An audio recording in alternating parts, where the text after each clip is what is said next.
It's the biggest build out in human history. So on the left is the interstate highways, which is about 25 billion a year. The internet build out was about 35 billion a year. The moon landing about 25 billion a year. 2 trillion in 2025, and probably that much again in 2026. And that's a really interesting story. But the reality, most companies are driving this $2 trillion train right into a wall. The returns just aren't there. And it isn't a technology problem. It's a behavioral problem. This is called the adoption gap, and why I've devoted some of the last 10 years of my career to studying how behavioral science powers technology adoption. Workplaces aren't designed with big gaping holes for this kind of intelligence. So what do? You give Einstein a shovel. The equivalent of asking him to fold laundry, right? We're not making optimal use of it. And neither is it very good for the people on the team, because the poor person who's left the team no longer has a job because Einstein's folding the laundry.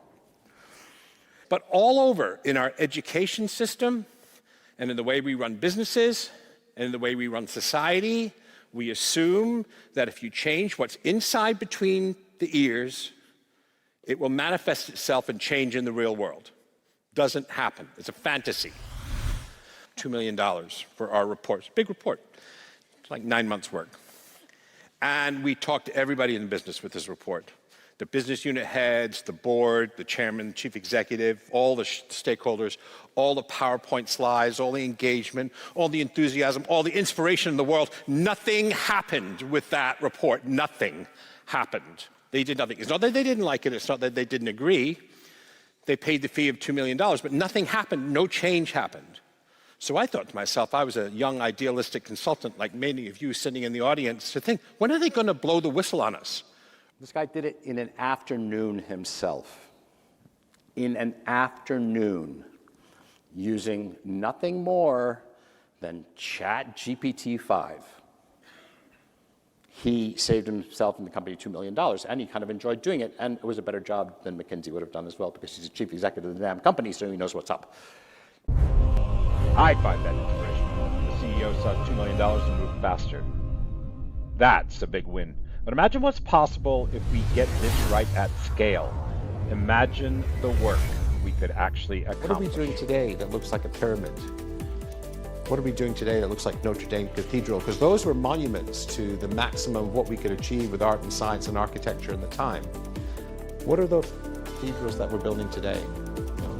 What are the important projects that are going to dignify us in 200, 300, and 500 years? Because he's a chief executive, he needs to be able to evaluate that project. And he needs to be able to ask the difficult questions of the people who work for him.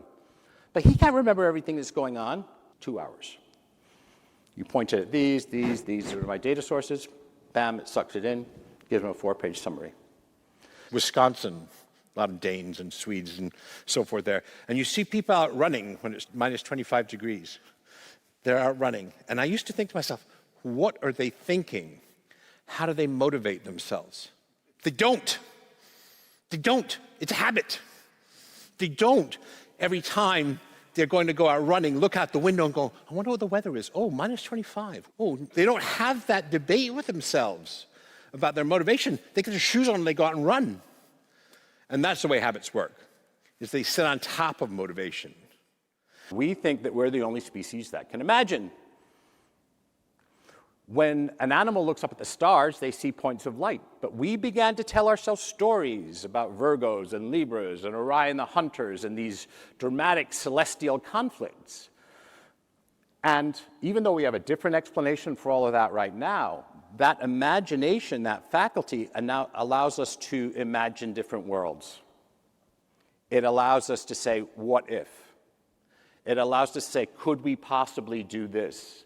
What would the world be like?